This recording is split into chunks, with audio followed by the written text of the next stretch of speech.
여러분 안녕하십니까? 오늘 또 참으로 좋은 날입니다. 우리 기뻐하며 사십시다. 저는 오늘 인생의 풍랑이라는 제목으로 여러분과 함께 은혜를 나누고자 합니다. 본문 말씀은 누가복음 8장 22절로 39절입니다. 제자들이 나와 깨워 가로되 주여 주여 우리가 죽겠나이다 한데 예수께서 잠을 깨사 바람과 물결을 꾸짖으시니 이에 그쳐 잔잔하여지더라. 배나 비행기로 여행을 하는 사람은 누구나 풍랑이나 악천후를 두려워합니다. 저는 비행기 여행 도중 악천후를 만나 몇 시간씩 고통을 당한 적이 여러 번 있었습니다. 이 때문에 요즘은 여행하기 전에 먼저 좋은 기상을 주십사고 하나님께 기도합니다. 그런데 풍랑이나 악천후는 자연현상뿐 아니라 인생에도 수없이 나타납니다. 인간은 누구나가 풍파 없는 삶을 살기 원합니다. 그러나 인간의 삶은 언제나 고요하고 평탄치만은 않습니다. 인간은 영적으로, 육체적으로, 그리고 생활 범사에서 풍랑의 회오리 바람을 피할 수 없는 것입니다. 인생의 풍랑이 일 때 그것을 잘 대처하지 못한 사람은 곧 사나운 물결 속에 침몰하고 말지만 잘 대처하는 사람은 더욱 발전적인 삶을 살아갈 수 있게 됩니다. 그러면 우리 인생에 큰 풍랑이 다가올 때 우리는 어떻게 대처해야 승리하는 삶을 살 수 있을까요? 먼저 인생의 풍랑은 예고 없이 찾아온다는 사실을 알아야 합니다. 예수님께서는 어느 날 제 아들과 함께 갈릴리 호수를 건너가시게 되었습니다. 그때 주님께서는 피곤하여 주무시는데 난데없이 광풍이 몰려와 거센 풍랑을 일으켰습니다. 갑자기 배는 크게 요동했습니다. 제 아들은 어찌하든지 자신들의 힘으로 해보겠다고 카전애를 썼으나 불가항력이었습니다. 급기야 그들은 주여 주여 우리가 죽겠나이다 하며 주무시는 주님을 깨웠습니다.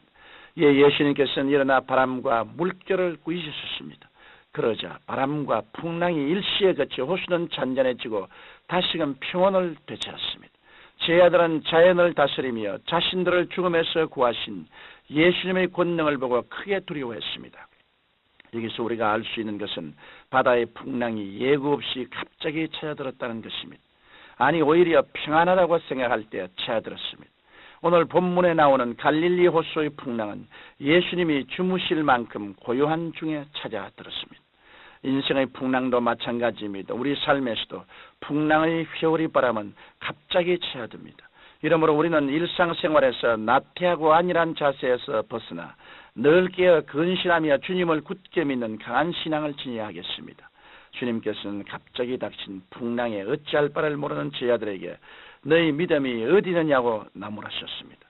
제자들은 예수님과 함께 다니며 많은 기적을 보았음에도 시련의 큰 풍랑을 만나자 전혀 주님을 믿지 못했던 것입니다. 오늘날 많은 성도들이 시련의 풍랑을 만났을 때 전전긍긍하다가 절망의 바다에 침몰하는 경우가 많습니다. 이것은 믿음을 온전히 주님께 두지 못한 때문입니다.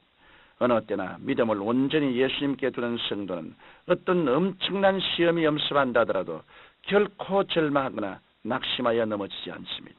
이러므로 우리는 늘 깨어 기도하고 말씀을 묵상하며 주님만을 예배하므로 어느 때 인생의 풍랑이 다가온다 하더라도 믿음으로 승리하여야 하겠습니다. 그리고 인생의 많은 풍랑의 배후에는 마귀가 조종하고 있다는 사실을 기억해야 합니다. 예수님께서는 풍랑을 잔잔케 하신 후 육지에 오르셨습니다. 그런데 그곳 도시에는 귀신에 억눌려 인생의 커다란 풍랑을 겪고 있던 사람이 있었습니다. 이 사람은 무덤 사이에서 사는 자였는데 옷도 입지 않은 채 거리에 돌아다니곤 했습니다. 그는 엄청난 수의 군대 귀신에 사로잡혀 인간의 정상적인 기능을 상실하고 광기를 부리며 홀로 떠돌아다니며 살고 있었던 것입니다. 이처럼 귀신은 사람의 배후에 숨어 커다란 풍랑을 일으켜 혼란시키고 삶을 파탄에 이르게 합니다. 이러한 귀신의 역사는 개인뿐만 아니라 사회적, 국가적으로 풍파를 일으킵니다. 그러나 예수님께서 함께 하실 때 귀신의 역사는 끝장나게 됩니다. 예수님께서는 이 미치광이 속에 든 귀신을 명하여 쫓아내시고 그를 온전케 하셨습니다. 한 인간의 삶 속에 엄습했던 인간의 풍랑을 잔잔케 하신 것입니다. 이처럼 예수님께서는 인생사의 크고 작은 풍랑을 조정하는 마귀의 역사를 멸하시고 사람을 살리시며 더욱더 풍성한 삶을 허락하시는 것입니다. 그러므로 요한복음 10장 10절에서 예수님께서는 친히 도적이 오는 것은 도둑질하고 죽이고 멸망시키는 것뿐이요 내가 온 것은 양으로 생명을 얻게 하고 더 풍성히 얻게 하는 것이라고 말씀하고 계신 것입니다. 예수님께서는 마귀가 우리에게 가져다 준 죄책과 삶의 무기력 그리고 질병과 저주, 사망과 영벌의 길에서 우리를 건져주십니다. 예수님께서는 단지 윤리나 도덕 혹은 철학의 교훈을 제시하려고 이 땅에 오신 것이 아닙니다. 예수님께서는 마귀에게 사로잡혀 고통받고 절망 가운데 처해 있는 모든 사람들을 구원해 주시기 위해 오신 것입니다. 예수님께서는 영혼이 잘됨같이 범사에 잘되고 강건케 되는 축복을 인간에게 주시고 모든 흑암의 세력에서 인간을 개방시켜 주시려고 이 땅에 오신 것입니다. 이러므로 우리는 예수님만을 굳게 믿음으로 날마다 승리하는 삶을 살아야 하겠습니다. 예수님께서는 어제나 오늘이나 영원토록 동일하십니다. 바다의 풍랑을 잔잔케 하시고 무덤 가운데 사는 광인의 미친 바람을 잔잔케 하신 예수님께서는 오늘 우리에게 닥친 문제의 풍랑도 잔잔케 하십니다. 그러므로 우리는 그리스도인으로서 결코 마귀를 두려워할 필요가 없습니다. 예수님께서는 우리에게 분명히 말씀하시기를 믿는 자들에게는 이런 표적이 따르니 곧 저희가 내 이름으로 귀신을 쫓아내미라고 하셨습니다. 예수님 이름에는 엄청난 권세가 있습니다. 귀신들은 예수님의 이름 앞에서는 두려워 떨며 쫓겨나가는 것입니다. 예수님께서는 이러한 권세를 주를 믿는 모든 성도들에게 주셨습니다. 그러므로 우리는 예수님을 굳게 믿고 예수 이름의 권세로 악한 귀신들을 쫓아내야 하겠습니다. 또한 성경 야고보서 4장 7절에는 마귀를 대적하라 그리하면 너희를 피하리라고 말씀하고 있습니다.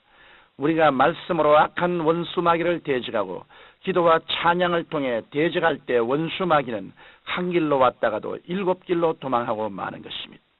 많은 사람들이 방 안의 쓰레기는 치우려고 하면서도 마음속에 든 더러운 쓰레기인 귀신의 역사에는 무관심합니다. 우리가 주님을 의지하여 귀신을 담대히 대적하고 쫓아낼 때 우리는 진정한 자유와 기쁨을 누릴 수 있으며 평안한 가운데 승리하는 신앙생활을 할 수 있는 것입니다. 사랑하는 청취자 여러분, 사람들은 풍랑의 원인이 사회 구조적 악이나 환경 혹은 다른 사람들에게 있다고 원망하고 불평합니다. 그러나 인간의 삶에 몰아치는 수많은 풍랑의 배후에는 귀신이 도사리고 있다는 것을 분명히 알아야 합니다. 우리는 원수 마귀의 일을 멸하신 예수님의 권세를 힘입어 귀신을 쫓아내고 인생의 풍랑을 잔잔케 함으로 날마다 평강과 기쁨 가운데 능력 있는 신앙생활을 해야 하겠습니다. 전능하신 우리 아버지 하나님, 우리 개인 마음속에 가져오는 풍랑, 그리고 우리의 삶 속에 가져오는 큰 풍랑, 이 모든 풍랑을 배후에서 조종하는 원수 마귀를 예수 이름으로 다 묶어버려 주시옵시고 마귀의 역사에서 해방을 허락하여 주시고 평안을 우리에게 허락하여 주시옵소서. 예수님 이름으로 기도드립니다. 아멘.